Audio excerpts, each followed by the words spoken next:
Hello, good evening, and welcome to IMPOD here on Metropolitan Television. IMPOD is proudly brought to you by the Ghana Revenue Authority, Goyle Company Limited, Ghana Link Network Services, the operators of the Integrated Customs Management System, ICOMS at the port, Serene Insurance, and Meridian Port Services MPS. The show is powered by the Ghana Ports and Harbours Authority, GPHA. Indeed, our media partner is the Business and Financial Times, the BNFT. And so if you want to have a grasp of all that transpired on the show tonight, make a date and grab a Thursday edition of the BNFT, and you'll be able to see all that happened here on the show. We are streaming live on our social media handles on Facebook. We are streaming live at Ghana Ports and Harbours Authority.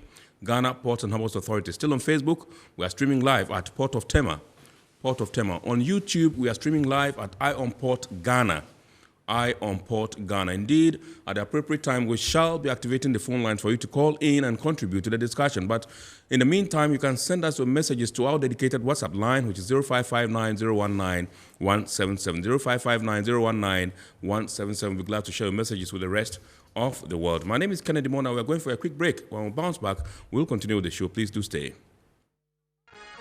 Every now and again, Goyle makes good things happen. This time, Goyle has introduced Super XP Ron 95, a higher grade fuel loaded with additives and yet sold at the same price as normal fuel.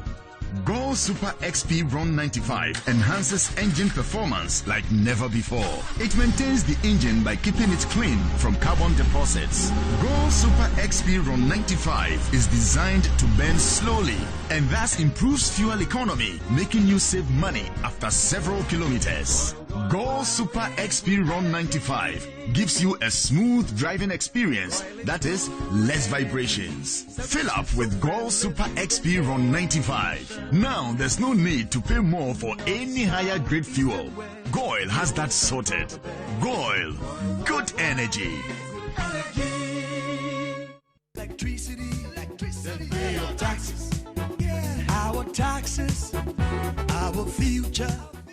Because you see, without our taxes, we wouldn't have good roads, good schools, better hospitals, street lights, and other very important social amenities.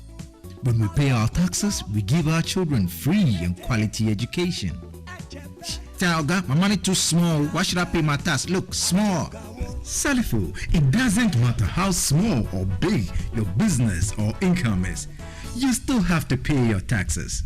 The little taxes from each and every one of us, when put together, could give your community clean water, or that deprived school with tables and chairs. Please pay your taxes. It is your responsibility. It is your civic duty. It is the law. Impressive factory.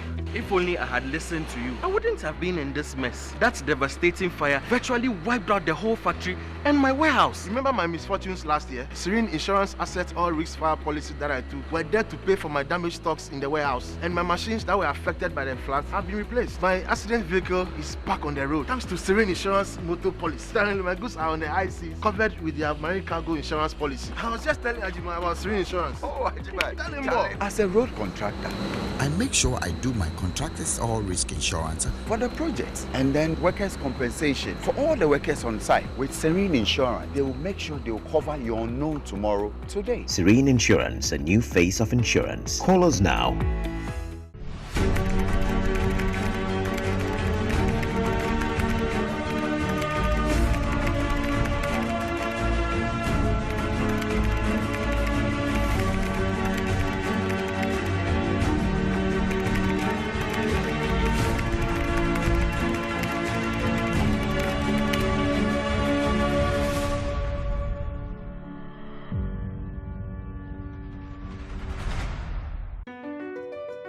MPS Terminal 3 is Africa's new state-of-the-art container terminal at Tema Port.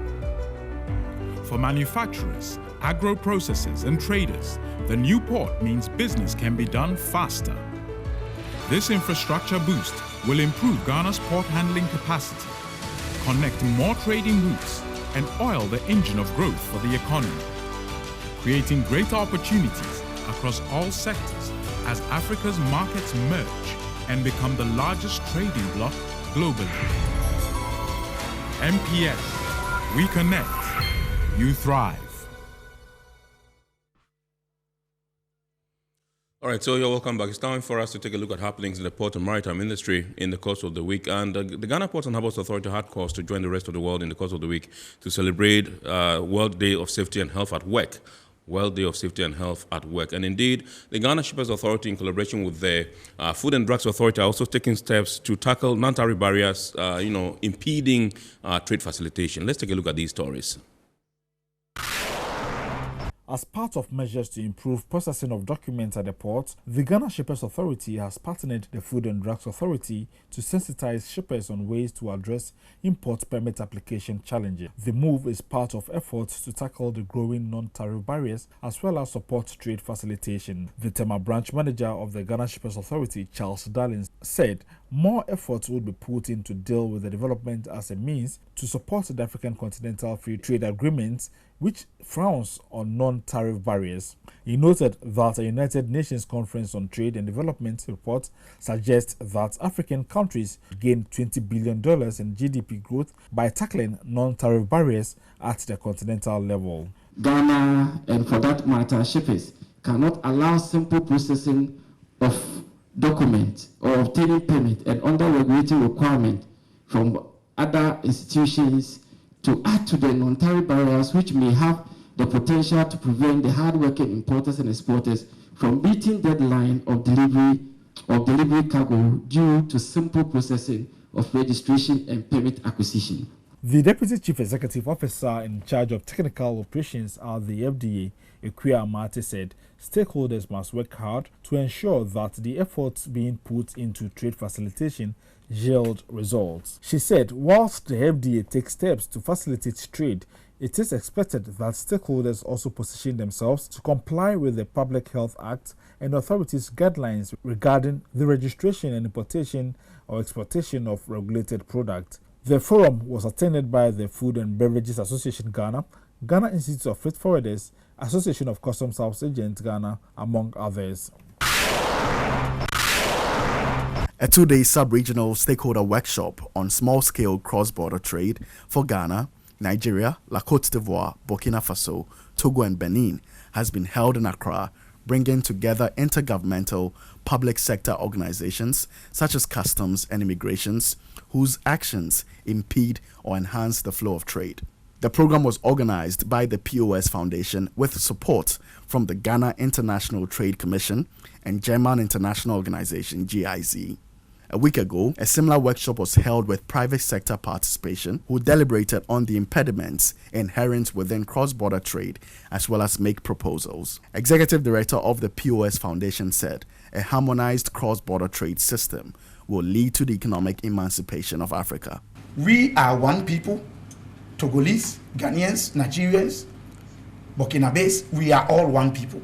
And for that matter, the borders must be planned and harmonized so that we can have one African united system that will regulate the free flow of movement, people and services across board so that development can come to West Africa and we can have our economic emancipation. The head of Trade Facilitation and Import Management at the Ministry of Trade and Industry, Cheme Yeboah, elaborated further on some of the challenges facing cross-border trade.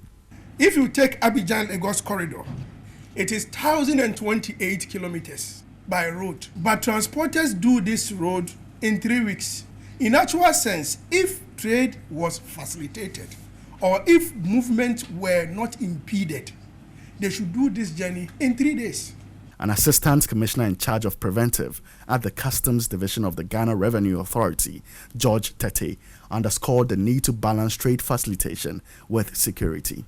As we do this trade, we are mindful of the fact that we have a responsibility to protect our borders because illegal trade and terrorist attacks imminent of the state are also a duty for us to perform. The Deputy Superintendent of Immigration Nigeria, Sheidemi Adewumi, emphasized that small-scale cross-border trade should be conducted in cognizance of the rule of law. There are boundaries and there are rules. That's why I want to believe that In this 2 days program, we will be able to understand the instances of the statutory laws and powers that are obtainable by each of our countries, and then we'll work in synergy to achieve and attain our goals. The Fisheries Committee for the West Central Gulf of Guinea has held a validation workshop on safety and decent work in Ghana's fisheries sector. The workshop brought together stakeholders across Ghana's fishing sector to discuss options and obstacles to achieving safety and decent working conditions for all fish workers in Ghana. This comes on the back of increasing concerns of social sustainable issues in fisheries within the West African coastline. Dr. Vanessa Jaita from the University of Nottingham and hosted by the FCWC conducted a study examining labor conditions and safety concerns of fishers in Ghana's artisanal, semi-industrial and industrial sectors, and this served as the cornerstone for the day's deliberations. Our data is showing something like 97% of industrial fishers don't have a contract, and it's not much more in the semi-industrial sector. When they have contracts, they're actually more like verbal agreements, so they're not formal contracts. I believe that is in violation of Ghana's labor laws, and that's really something that needs to be addressed, because without contracts, the crew will not know what they are going to be paid, so they come back and then they find out what they'll be paid. One fisher, Bright Chai, shared some of the common sufferings of sailors in the industrial and semi-industrial sector. Our crew managers put fear in the bosuns that if you're a bosun and you wanted to join the union, then you should go to the union people for them to give you a vessel to sail. Many bosuns have been sacked due to these our union issues. A lot of the bosuns now are afraid of the union. The Ghana Ports and Harbours Authority has marked the World Day for Safety and Health at Work 2022 to enhance safety awareness and responsibility for all port workers. GPHA joined the rest of the world to mark this annual celebration under the theme Act Together to build a positive safety and health culture. Speakers on the day underscored the need to strictly adhere to standard safety practices. Staff of GPHA were urged to adopt a safety culture at all times. You need to be aware of your environment, the risk involved in whatever you're doing, the mitigations involved. That's why we have work instructions, we have your HERA, we have your EA. Please do not ignore them. If you're not healthy, you can't work. If you don't work, GPHA is spending money on you. The other staff are overworking, or GPH will have to employ extra hands to help. So it has a very, very big impact, negative impact on the authority and on others. It's impertinent that we also bring about the need to have some rest hour regime. And I'm glad we have members from the dock labor companies in here. For corporate workers, we all know we are regimented. You have a work program. If it is 8 to 5, you have to go. If you're on a shift schedule, you go about it. But what is important is that the symbiosis, the workers from the other end, that we work to activate the production end, also need to have a similar kind of rest. Because if we are unable to do that, the repercussions become grave for the corporate interest. The Fire and Safety Manager at the Port of Tema, Edward Heyman, praised management of the authority for always supporting his outfit in safety measures. We are very fortunate. In the Port of Tema, all safety requests being made and justified, management provide them. The Director of Port Tema, Sandro Opoku, admonished port workers to take advantage of the investments made by the authority to enhance safety among workers. If the workers of the port are not healthy or the environment of the port is not safe, certainly we all lose out. And so we all have a duty, a responsibility to stop injuries and deaths at our workplaces. The Danish ambassador to Ghana, Tom Noren, has revealed that the frigate that was deployed by the Danish government to the Gulf of Guinea to combat piracy, this, according to him, is due to the ongoing Russian-Ukraine war. The Danish ambassador made this disclosure at a workshop hosted by Semlos Africa. But due to the tensions arising in my own neighborhood back home in Eastern Europe, after the brutal Russian attacks on Ukraine. That led to a decision by my government to withdraw the frigate a little ahead of time to become part of the NATO standing force, which is in a high state of readiness. According to him, the frigate, despite its short stay in the Gulf of Guinea, made a significant impact in the fight against piracy. The Navy, the frigate presence here, was indeed so robust that it did make a difference. It did send a clear signal to the criminals, the pirates, that piracy is not the way ahead.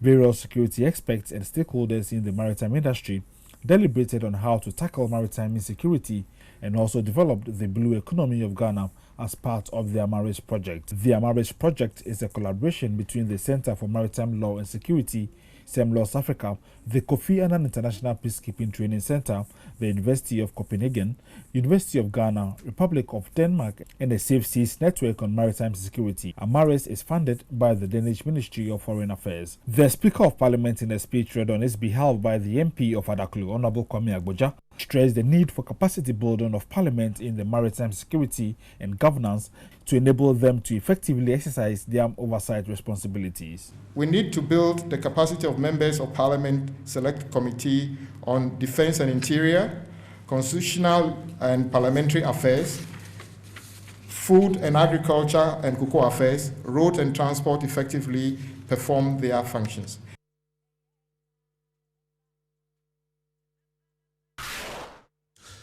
All right, so you're welcome back. Those were some happenings in the port and shipping industry in the country in the course of the week. It's now time for us to zoom into our discussion proper tonight. And last week, if you watched the show, you'd have realized that we discussed the evolution of the customs auction regime, with improved revenue mobilization, vis-a-vis revenue mobilization. And we had in the studios last week former Commissioner for Customs, Wallace Akondo. We also had via Zoom forwarder Johnny Mante. And in the studios we had Mr. Nana Fredua Ajimai Ofriata, who is the President acting of the Customs Brokers Association of Ghana, QBAG. Well, tonight Commissioner Akonda is not here. Forwarder Johnny Mante is not also here. We decided to bring in someone who is still in 7 capacity in the Customs Division to, throw more light on the issues and to respond to some of the issues that were raised last week. There were issues of transparency, issues of confusion, issues of 70%, 30%, quotas and all that. And so we want to clear some of these ambiguities today on the show. So we've brought in the studios Mr. Justice Maga Injoman Yajayim, who is supervisor at the Vehicle Valuation Unit at the Customs Technical Services Bureau, Customs Headquarters. He's here in the studios. Good evening, sir, and welcome. Good to have you this year. Yes, Happy New Year. Right. All right, so let me come to Nana Fredua and welcome you as well. You were here last week. We welcome you back to the show tonight. Absolutely. Your microphones, please. No, Justice's microphone is on. Nana, is your microphone on?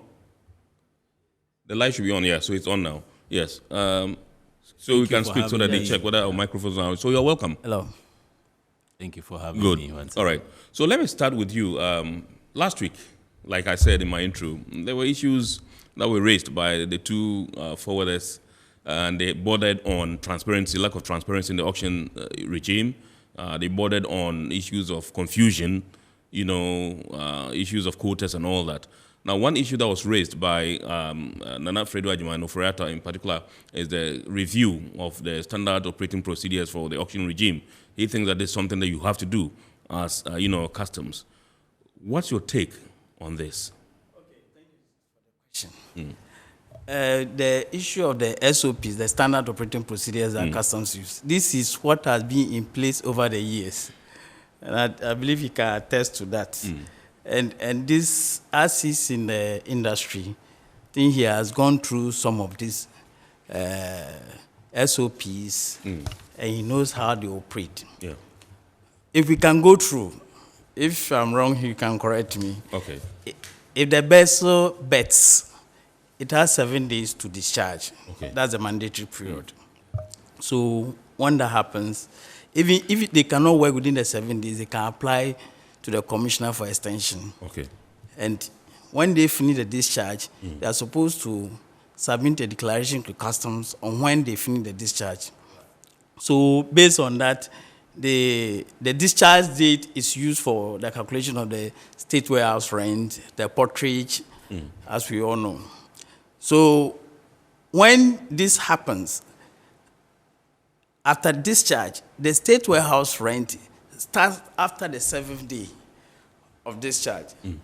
And based on their consultations and negotiations with customs, the 7 days mandatory free period for the holding area was changed to 14 days. Okay.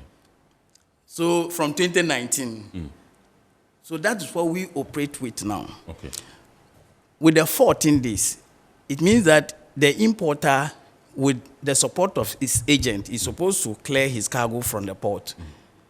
With vehicles, it's 60 days. 60 days, you lose your vehicle to the state. It's confiscated. But with the goods, it's shorter. And we all know, because of the goods expiry date, and a lot of it. So we all know why it is shorter. So within the 14 days, if you are not able to do it, the shipping line, the agents of the shipping lines, they have up to 21 days to submit the UCL. Right. Unfortunately, this is where we have a problem. Some don't follow it. And I think it's even inures to their advantage than to customs, because they are allowed to clear the goods even though they are supposed to submit the UCL to customs. Right. So for now, what is happening is that because of certain complaints, the authorities have decided that they will enforce the 21-day mandatory period. Right.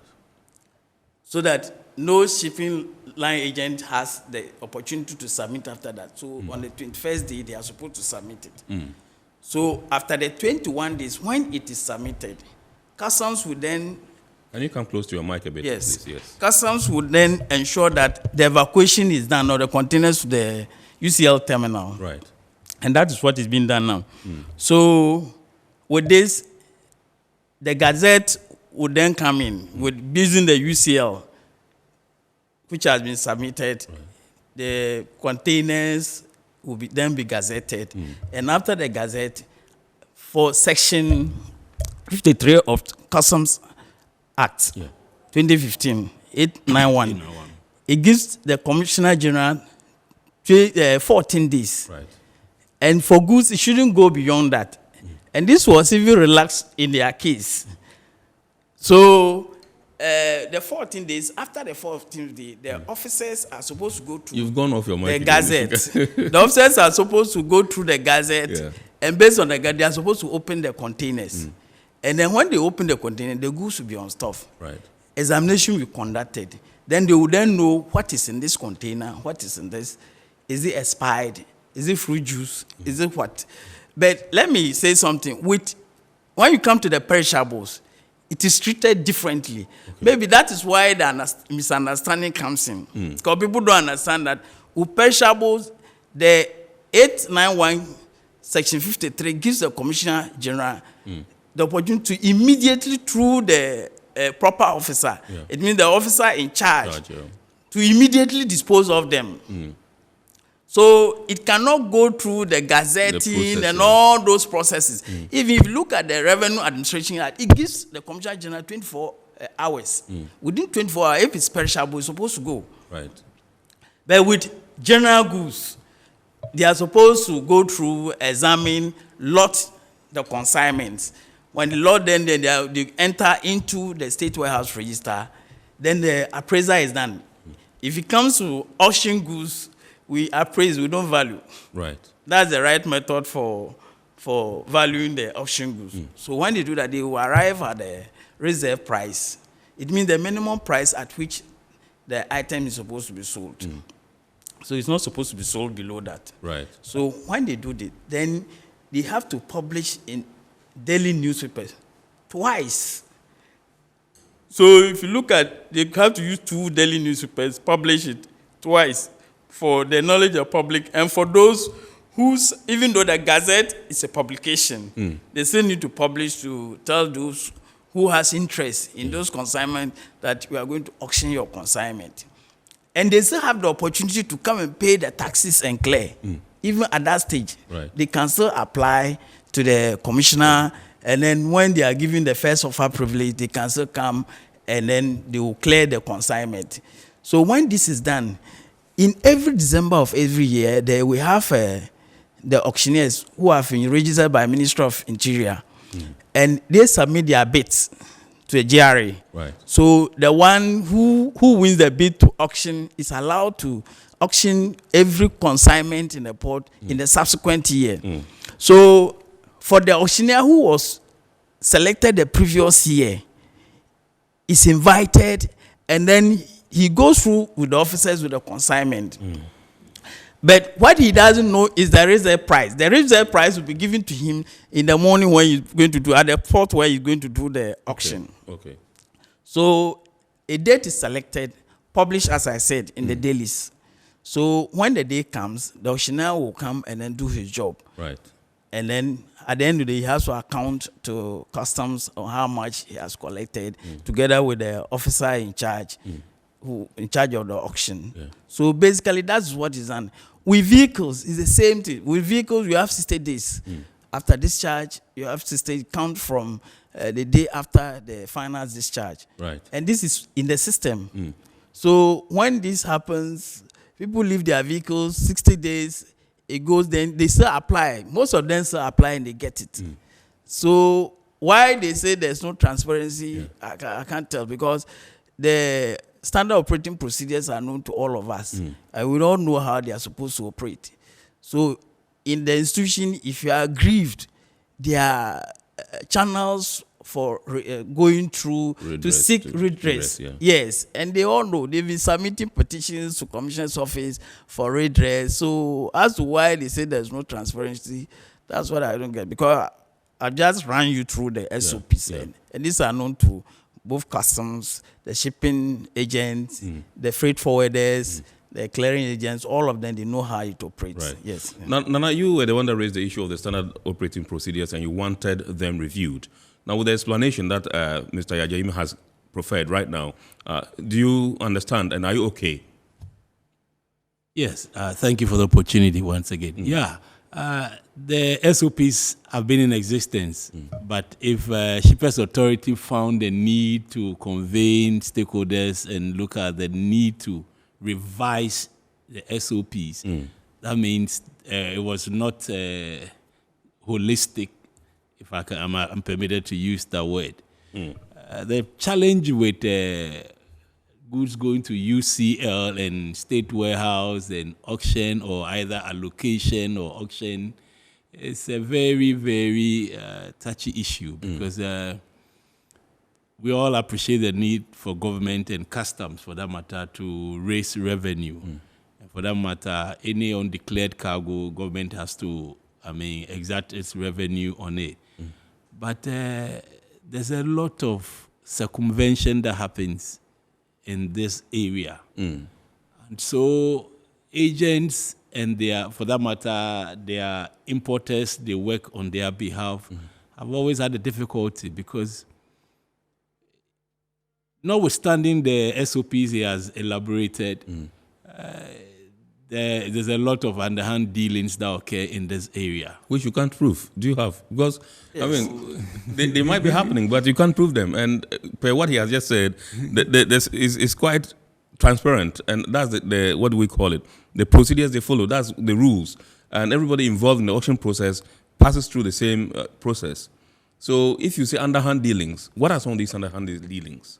We've had the occasion to mention to our partners. Now, customs are considered partners. To mention to our partners some of the ills that we found there. This is not a forum to come and mention some of these things. But there are investigations currently going on. In my area, I have at least 2 investigations that are going on, which I will share the documents with both of you here, because investigations have not yet been concluded. But things happen.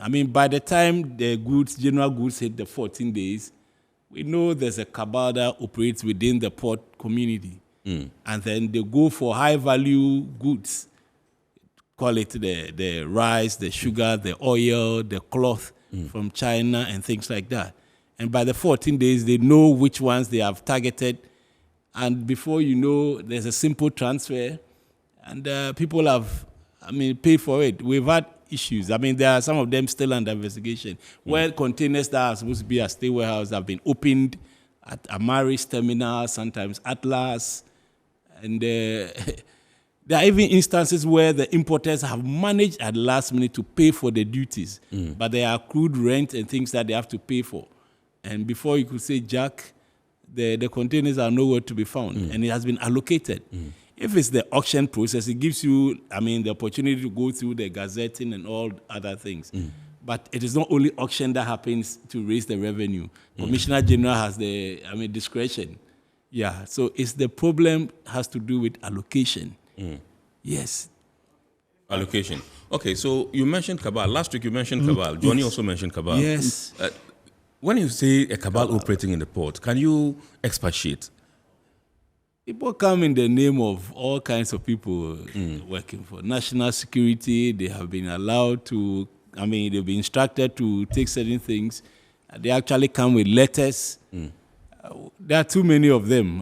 And we have not, slept on these things. We have made the documentation, available to customs investigations. They come with letters from authorized yes, from sources. Headquarters. Yes, yes, from headquarters. And you find out that this same importer has managed, like I'm saying, to even now finally pay the duty because, these high-value goods are the target because those are the ones that exact more revenue, and then the importers struggle to pay. So when you find these things that they finally manage to pay, and yet they can't find the containers, or you find 3 containers, 2 by 40 containers, one has been opened at Amaris, they've taken out some of the goods, and like I'm saying, it doesn't happen to used goods or second-hand goods. No, more often than not, they target high-value goods. And I'm not coming to sit here to mention names. We've mentioned some of the names. And it will interest you to know that most of the people who indulge in these things are not even Ghanaians. We have names. I can share some of them with you. And I have on my phone some of the investigations that are ongoing. And these people manage to connive with state actors. That's the worst part. And then they get these things, they go and pay the reserve prices on them, and before you know, the goods are gone. Yeah. Currently, there are 2 of them that are being investigated, the cloth issue, and we want to see how it ends. And cloth as in fabric? Yeah, fabrics. Fabric. Those are the high-value things. Yeah, some of them are supposed to be in transit, and then by the 14 days, quickly it's been moved to State Warehouse. And that is not perishable. And then, yeah, but after the 14 days, by Definitely law, it's supposed to go. And then they select these containers, and I don't know. We've been complaining from the days of Mr. Tete to now. They've changed the people who are there, but some of these more practices are still ongoing. All right. I think you wanted to make... To respond to what he just said, you see, me, I always want to be on the side of the law. Yeah. We have laws, and the laws prescribe the ways things should be done. So if you have a container and you are the importer, it goes on UCL, it gets to the State Warehouse. You as the owner, what you have to do is to apply to the commissioner to pay the taxes on it and clear. If it is supposed to be allocated to somebody or auctioned to somebody, the person doesn't go through the procedure. This allocation thing has a history. You see, the history behind it is mostly with the vehicles. The thoughts were there are public officials who cannot afford vehicles.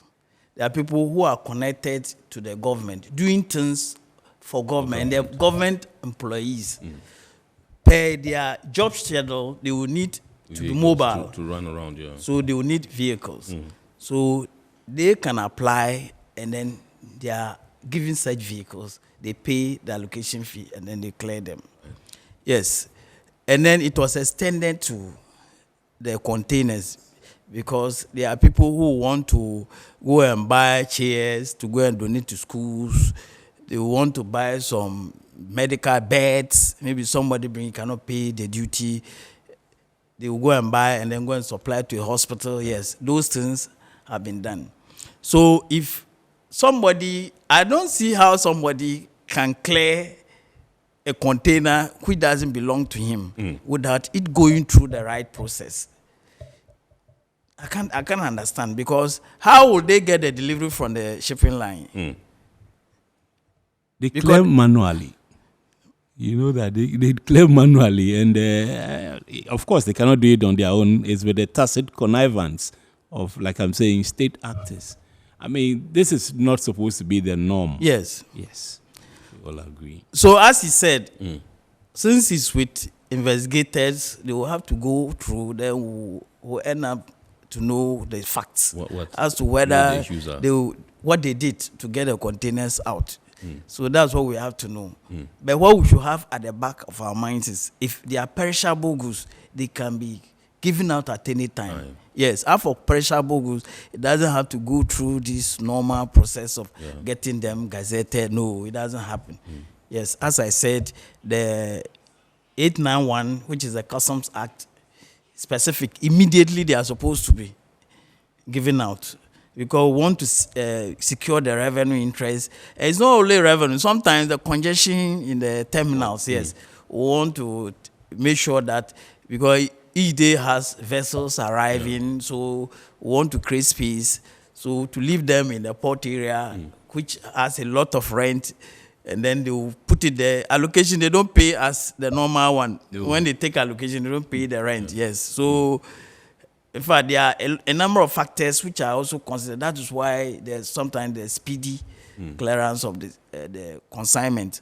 So, as he said, we'll just wait for the report on it. But things have been changed anyway to conform to the way I've gone through.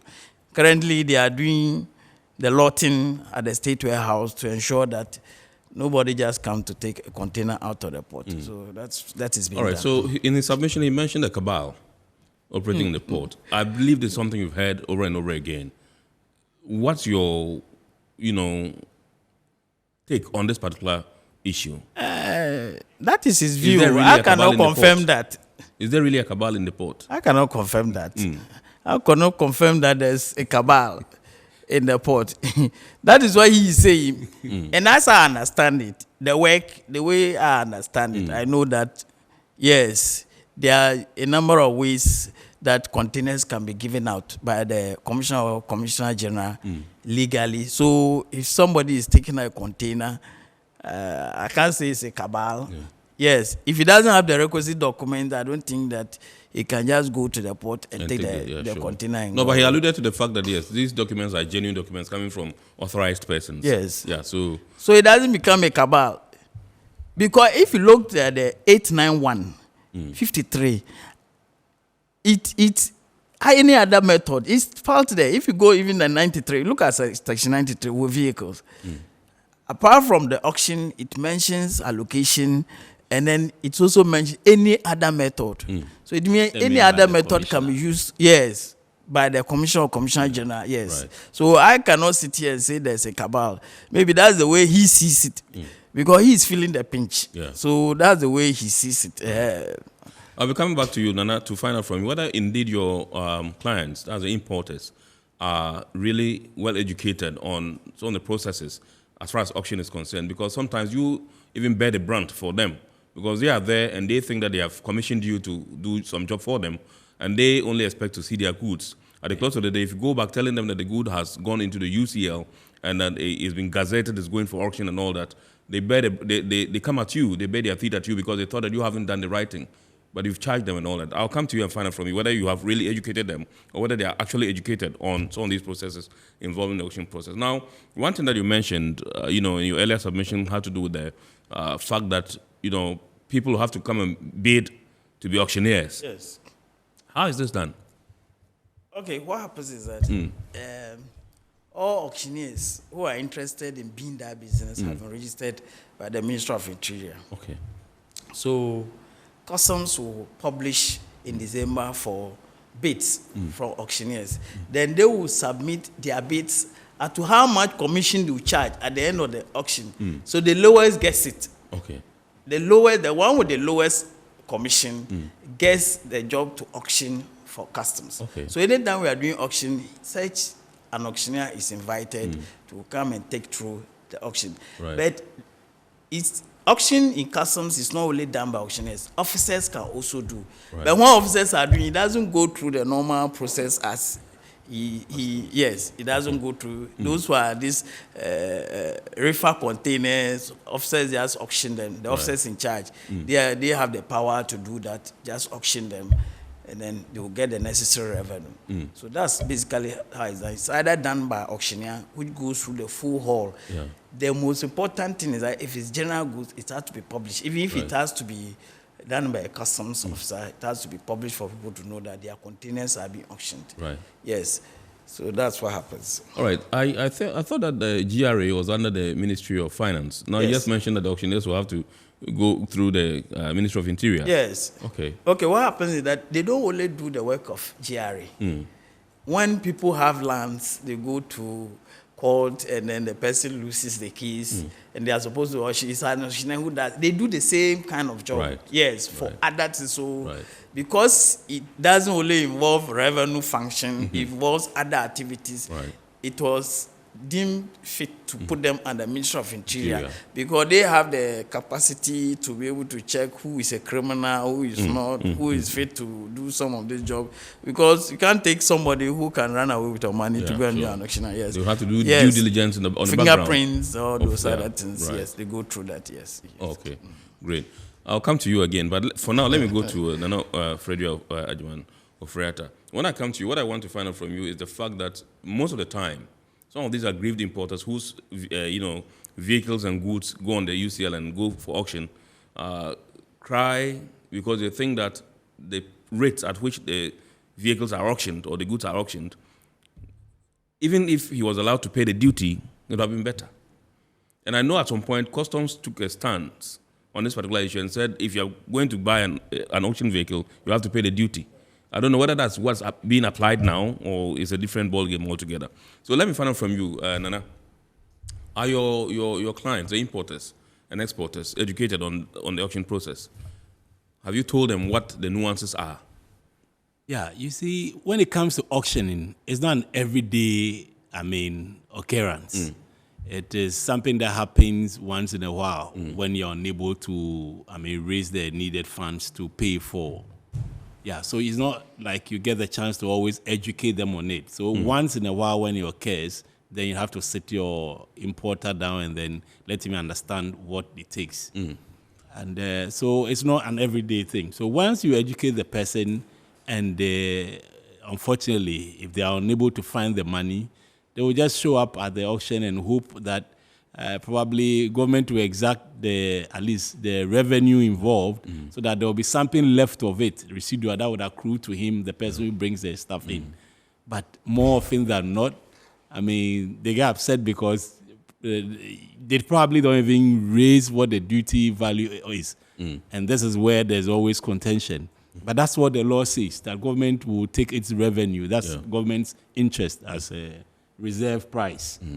But it's not the case. It's not always the case, especially when it comes to like he agreed to allocations. Then you've lost out. And people feel so aggrieved. We all understand that when it comes to auction, even in certain countries, it is not even about revenue. You have flouted the law. Right. Essentially, that's what it is. You are supposed to meet your clearance within a certain time, and you haven't. You have an uncleared good. So government is really, sometimes it's almost punitive. It's supposed to deter you from repeating such an offense again. But when you find people taking it for almost nothing, quote unquote, for almost nothing, then the person is like, but at least if you are going to give it out at that price, why don't you then give it to at least the person who paid for the goods and paid for the freight and all that to benefit? But like we were educated, it's supposed to be a deterrent, and that's why it doesn't often go to the importer. Yes. Have you personally had that experience where your clients' goods have, gone for auction? Oh yes, I've had several of such instances, and like you say, sometimes they are so heartbroken that they are so unhappy. They think it's an unfair system. But you are supposed to educate them and let them know that you need to get your money ready, and sometimes even begin the process of clearing before the goods even arrive. You see, I mean, our industry or shipping, for that matter, it thrives on predictability. Being able to sit with your importer to know that what I'm bringing in, these are the duty rates and the tariffs that you have to raise monies for. But it so happens that sometimes, you know, some of the things like, you see when we had to, I mean, government has to review the rates on, let's say, benchmark, and somebody has shipped their goods already on the sea, and they have budgeted a certain amount for clearing, and by the time they are in, policy has changed. And so they have to look for more money because if it has been reduced from 50 to 30%, means at least 20% more has to be raised to pay for the same goods. And so there's always a difficulty in raising this revenue. Don't forget that we are one of the highest, I mean, when it comes to import duties in our sub-region, we are among the highest, I mean, if not. Yeah, so already there are challenges. I mean, there are issues to do with exchange rates. So even though you have educated the person and they are prepared, I mean, to pay for it, things happen on the ground that will make it nearly impossible for them. So they have to run around to try and raise the money. And so these challenges, I mean, I'm not sure anybody would really want to bring their things in and then leave it to go bad. Yeah, but circumstances. We educate them, but I mean, when somebody see their goods being taken off and given to somebody, and they are like, I was supposed to have raised this amount, and it's gone for a price that is, I mean, reserve price. Nobody will be, I mean, they all feel hard done by. So for me, but it's normal to feel that way. Right. Yeah. Okay, so let me come to you, yes. Okay, if I can just... Before you come I to think your the problem is basically with the education. That's where the problem is. Because if your clients come to you with a bill of lading, and then it is your job to clear the concern. Yes, you go in for the assessment. Even before you do that, you let the person know the rules on the ground. The vessel has come. You have 7 days to clear, now 14. If you don't, this is what will happen afterwards. So that the person will have it at the back of the mind that this consignment, if I don't get the money to clear it in time, it will be taken away. Because that is, no, customs is not interested in just taking away people's consignments until the person breaks the law. Yes. So I think they will have to do more on their side. They should not only be interested in clearing for them, but they should also be interested in protecting their interests by letting them know that this, if you don't bring the money in time, this is what will happen. Even right now, we have, since the ICOM scheme, we've had this pre-entry. You can even pay before the arrival. Once you have the BL and then it is accepted, you can do the assessment, pay the duty. When the consignment comes, all you do is to go and do manifest matching, and if everything is right, even so, in most cases, what is it? Is a weight. The weight that will have issues when it comes, and when they do the post entry, we accept, and then they go and clear their consignment. So it should be more on the education, letting them know from the beginning what will happen if they delay in clearing their consignments. Yes. Absolutely. So now go to your substantive question. Yes, so go over it. People wanting, people lamenting that goods that are sold out of vehicles are sold at very, very low rates instead of actually perhaps taking the duty that had accrued on the vehicle or goods. Okay, if you look at vehicles, most of the vehicles that go on UCL, they are confiscated. Most of them which pass the 60-day period. For those who have their vehicles which are in good condition, they will never leave them. Even if he has to go and find another person and sell it to the person and get something, he will do it. In most cases, what remains to be auctioned are those vehicles which are overaged, those which are right-hand driven, you see, and for people who know, they will not buy such vehicles. You see, so getting somebody to buy it and then government not taking it is difficult. And then if you look at the overage vehicle, maybe even the right-hand drive, maybe in UK, bought around £500. Yes. He doesn't see why you come and pay 20,000 Ghana cedis to clear it. Yeah, sure. You see, so basically that's the underlying factor.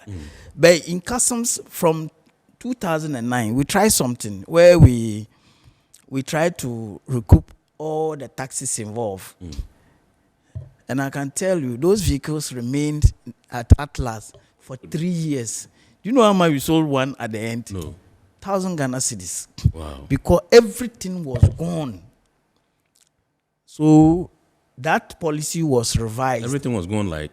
They stole everything. And everything rusty. in the car. Yeah. Oh, the body parts. was rusty. That to be sold to those scrap dealers. So the government revised that policy. So the overage penalty component was taken off. And they left with it. And you know, for those old cars, the values are just small. Yeah. So when you do the calculation of the VAT, the import duty, and the rest, you see that the duty is low. So in most cases, people think that it has been so very cheap, but they don't know that the overage penalty has been taken off. Because the reasoning behind is that the person who is buying at the auction or buying as allocation didn't commit an offense. You see, so why should he be punished for an offense somebody has committed? Because the law says don't bring the vehicle beyond 10 years. If you bring you have to pay ABCD penalty. So the person who is buying allocation, he has not committed any offense. He has not brought the vehicle in. So we find a way of getting some of the revenue instead of losing everything. So that is it. Right. Yes. So there is the understanding of what goes into it. Yes. That's why most people will complain. But yes. All right. So this is IMPOD here on Metropolitan Television, and tonight we are having a part 2 of our discussion last week, which has to do with the evolution of the customs, auction regime, and how they can maximize revenue mobilization through this auction process. And issues came up last week. And so tonight we've brought in Justice Ajajim, who is with the Vehicle Valuation Unit at the Customs Technical Services Bureau, Customs Headquarters, to throw more light on some of the things that they are doing and to clear some of the ambiguities that were created last week here on the show. With me in the studios is himself, Justice Ajajim, and then Nana Frederick Ajimai Ofriata, who is President Acting of the Customs Brokers Association of Ghana, QBAG. We're going for a quick break. When we bounce back, we'll continue with the discussion. Please stay. Every now and again, GOIL makes good things happen. This time, GOIL has introduced Super XP Ron 95, a higher grade fuel loaded with additives and yet sold at the same price as normal fuel. GOIL Super XP Ron 95 enhances engine performance like never before. It maintains the engine by keeping it clean from carbon deposits. GOIL Super XP Ron 95 is designed to burn slowly and thus improves fuel economy, making you save money after several kilometers. GOIL Super XP Ron 95 gives you a smooth driving experience, that is, less vibrations. Fill up with GOIL Super XP Ron 95. Now there's no need to pay more for any higher grade fuel. GOIL has that sorted. GOIL, good energy. Electricity, then pay your taxes. Our taxes, our future. Because you see, without our taxes, we wouldn't have good roads, good schools, better hospitals, street lights, and other very important social amenities. When we pay our taxes, we give our children free and quality education. Talga, my money too small. Why should I pay my tax? Look, small. Salifo, it doesn't matter how small or big your business or income is. You still have to pay your taxes. The little taxes from each and every one of us, when put together, could give your community clean water or that deprived school with tables and chairs. Please pay your taxes. It is your responsibility. It is your civic duty. It is the law.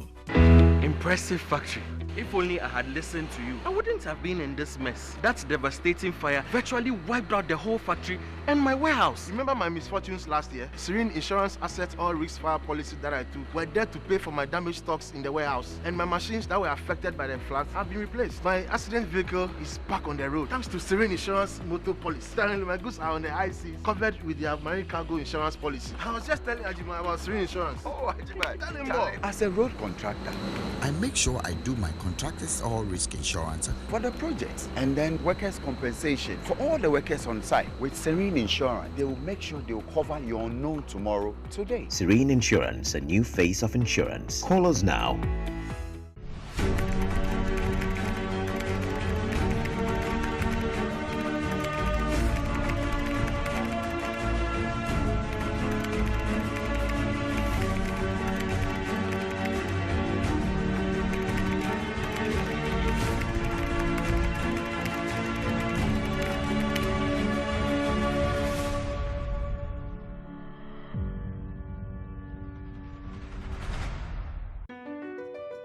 MPS Terminal 3 is Africa's new state-of-the-art container terminal at Tema Port. For manufacturers, agro-processors and traders, the new port means business can be done faster. This infrastructure boost will improve Ghana's port handling capacity, connect more trading routes, and oil the engine of growth for the economy, creating greater opportunities across all sectors as Africa's markets merge and become the largest trading bloc globally. MPS, we connect, you thrive.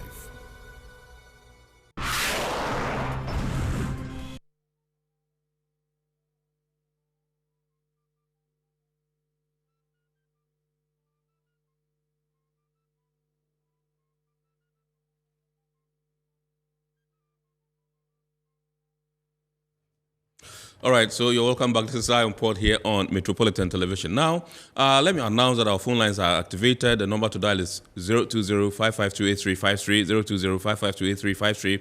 You can call in and then contribute to the discussion. Remember, along the line, we shall also be going into the inbox to share your messages with the rest of the world and elicit some responses from our guests. But I understand that we have Father Johnny Mante on the line. He was supposed to be here with us for obvious reasons. He's not here. He wants to make a clarification, or he wants to add to the bit about the standard operating procedures issue.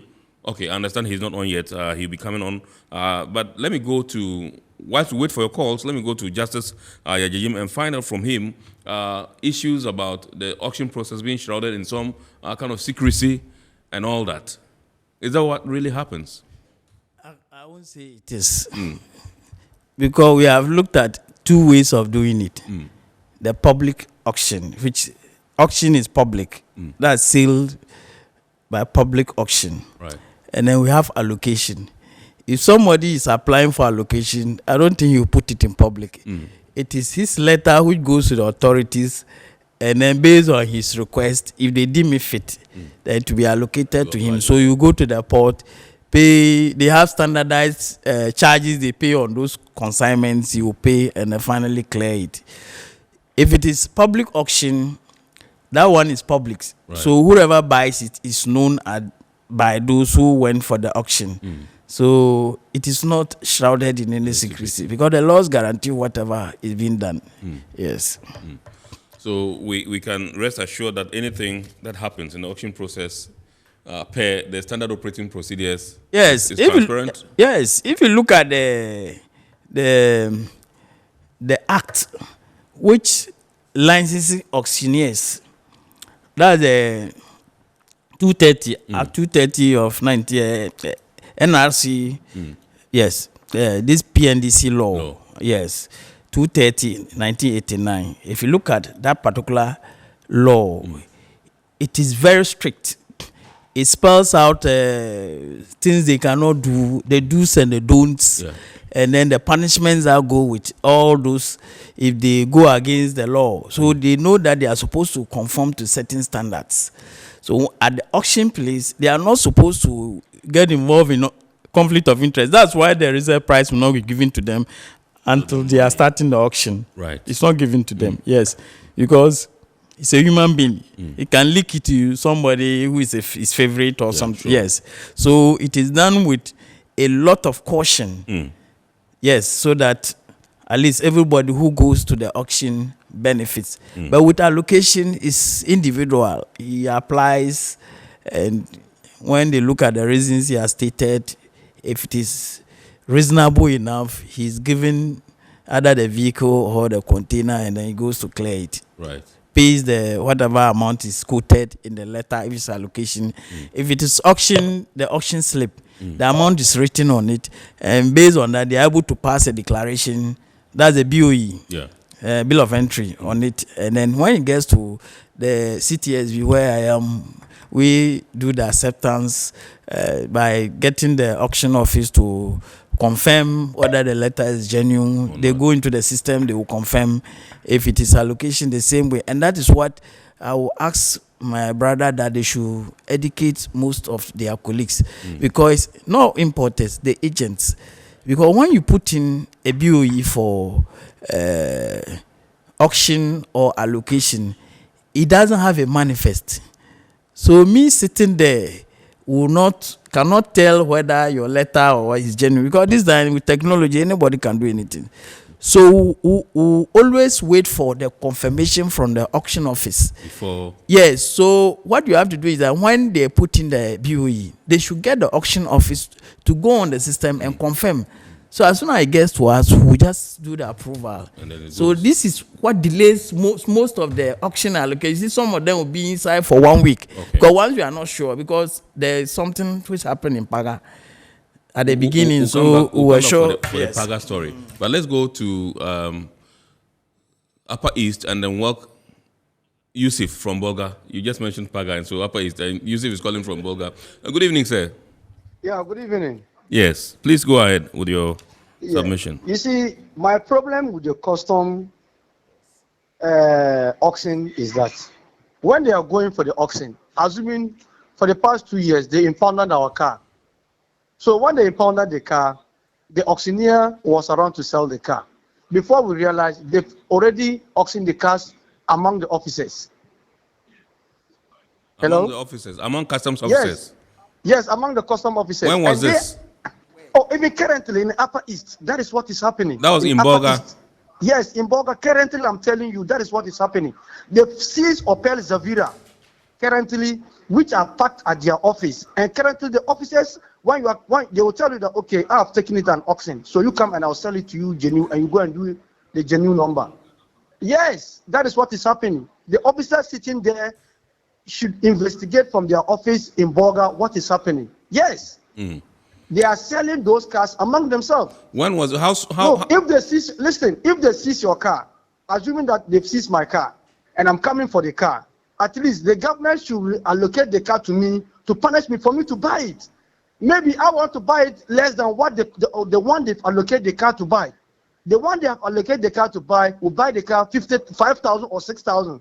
And briefly, if I'm going to buy my own car, that is what is happening. All right. That is what is happening. Thank you very much, Yusuf, calling us all the way from Bolga. He's made a very huge allegation against customs in the Upper East, and he wants you and your team to investigate. This is what he says. The cars are due for auction, and then the officers will sell it among themselves. How? Yes. I don't get it. Officers cannot, in Bolga, cannot just decide to sell the cars to themselves. No. It doesn't happen like that. All the stations, collections, they are supposed to take inventory of whatever they have seized. Right. So when they do that, they will submit a report to head office. Yes. And then based on the instructions of the commissioner, they are published. It's the same thing. They go for gazetting, assembly, press. Unless it's allocation, yes, when after the gazette they want to allocate or do public auction, a date is chosen, published in the media, and then it is done. Yeah. So what you're saying, it looks strange to me in a way. Yes. All right. Yes, it's a similar thing I was just going to say about Paga. Yes. Yeah. So with the letters, we are being careful because sometimes when they bring it and the officer doesn't know and he does it, later it will be found that no, it was not right. You see, yes, because they were given the option to also do the approval, right. And that a similar thing happened, so they've been stopped. So that's all I wanted to say. So with the letters, we are being careful. Anybody can get the letter, can get a stamp. Yeah. For those things, they are so easy to do. So when you meet your people, you have to tell them some of the things.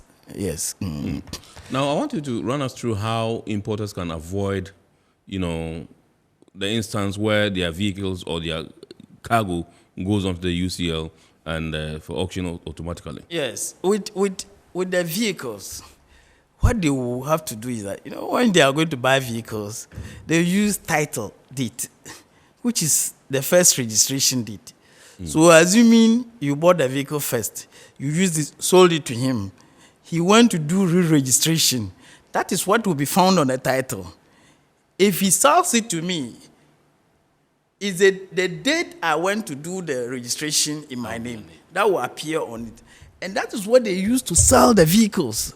So if someone goes to buy a vehicle which is older, you see, you would think that, it's 2015. But for all you know, it is 2003 vehicle. We are coming back to that. I understand we have for the Johnny Mante on the line. He wants to perhaps add something on the issue of standard operating procedures that you addressed. Good evening, Father Johnny Mante.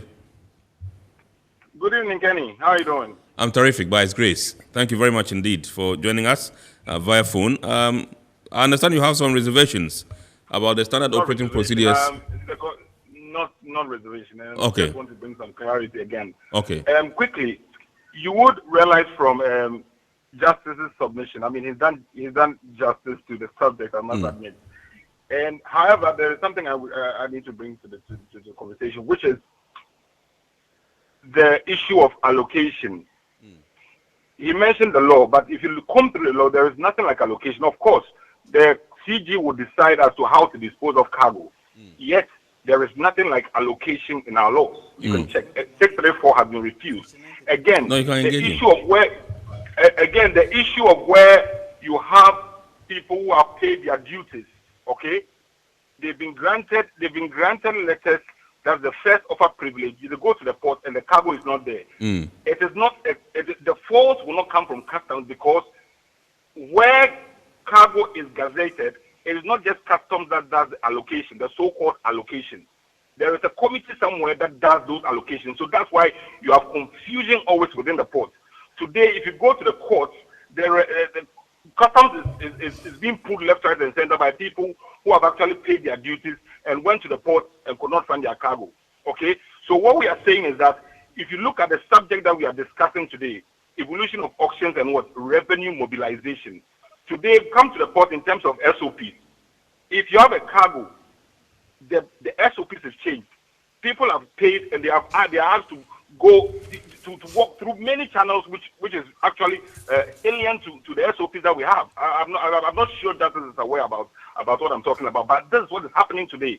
What we are saying is that we want some clarity within the space in terms of, if I have paid my cargo and I've gone and I've restoration on the cargo, what is the process that I go through? What is in the law, the 891, is not what is pertaining today. So I think it's important that we look at this subject critically and ensure that people who have no business in the port in terms of cargo that has overstayed, they don't come near it. Look, I have this issue of where Mr. Frida was talking about cargo that had exited the port, and there were people who were claiming to be some people from some other jurisdictions collecting cargo. We had to go there and ensure that the cargo had been taken to the police before the police verified from customs. What I'm saying is that cargo that are in the port, they have gone through the proper channels and they have exited. Then you have people in the name of national security. And to be honest with you, we have to call the national security. You can't make blanket accusations. Who are these people that appear?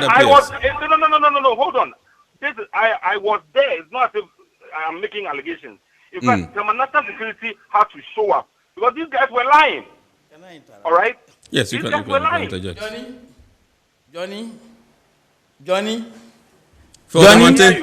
Yes. Please go to section 93 of Act 891. Yes. And then go to section 53 to 56 of Revenue Administration Act. Have you noted them down? Yes, I have. Section 93 of 891. I think that basically what deals with the allocation. Yes. Yes. And then sections 53 to 56 of Revenue Administration Act. Read to the end. You see that Commissioner General can dispose of. Yeah. Yes, I said that. I admitted to that. But I'm saying that the issue of cargo being disposed of, where people have paid duty and there is restoration, it is not that you can't shift that blame to customs. Customs has nothing to do with that. Are you aware of the 70-30 where, in terms of allocation of cargo, between the Confiscated Assets Committee and customs? Let me tell you. Let me also come in. You see, when you talk about allocate, what's the name? The committee. Yes, the allocation committee. There's a name for it. What is the name, sir? Confiscated assets. Yeah, confiscated assets committee. You see, this thing dates back to the AFRC days.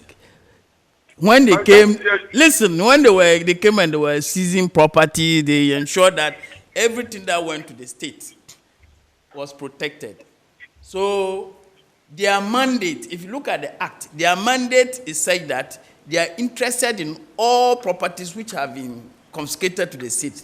And you admit that those containers and vehicles at that stage have been confiscated to the state. So they have an oversight role.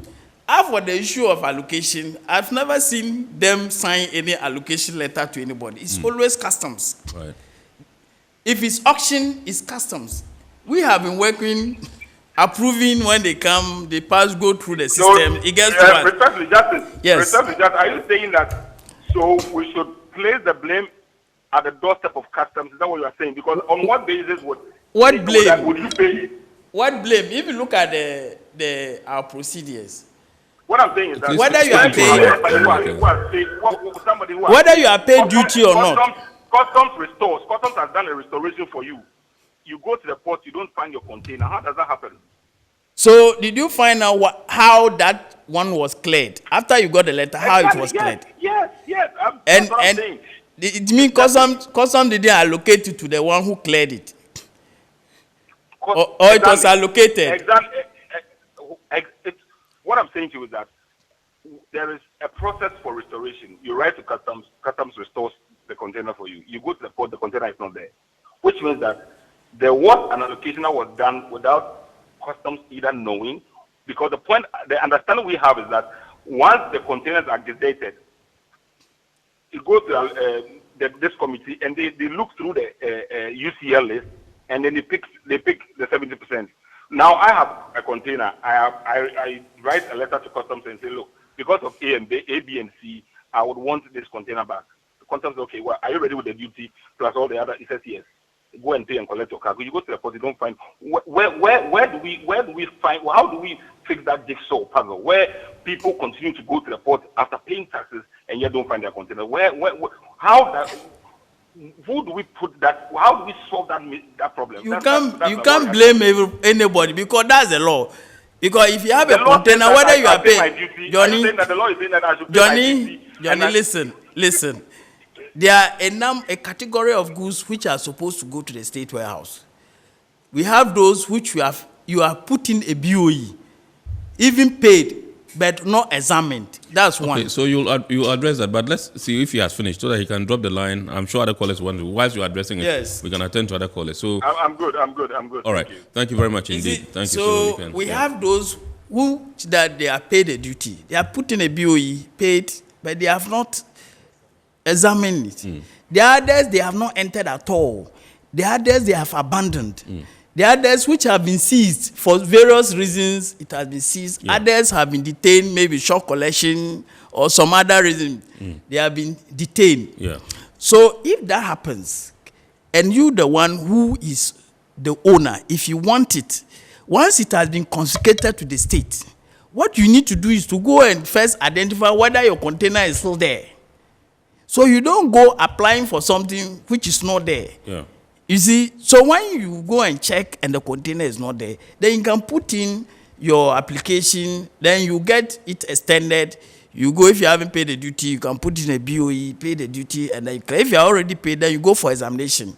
You see, but what always happens is that because sometimes some of the goods will be reaching their end, You see, they might not sell it at the price that somebody will expect. Yeah. In most cases, that's what happened, because the one at the state where I was supposed to monitor the expiry dates of items when they are there, he's not supposed to allow it to expire. Right. You see, so that is the problem they have. So sometimes they think that the goods have been sold cheaply, to put it that way. So they have issues with that. Yes. Okay. So it's not only consignment which duties have been paid. The fact that you are paid duty doesn't mean there are other reasons. It's not only revenue. Right. There are other reasons, congestion to be. You can't just bring your container and leave it in the port. Okay. Yes. Let's go onto the phone lines and welcome Yebua onto the show. Good evening, sir. Hi, good evening. Yes.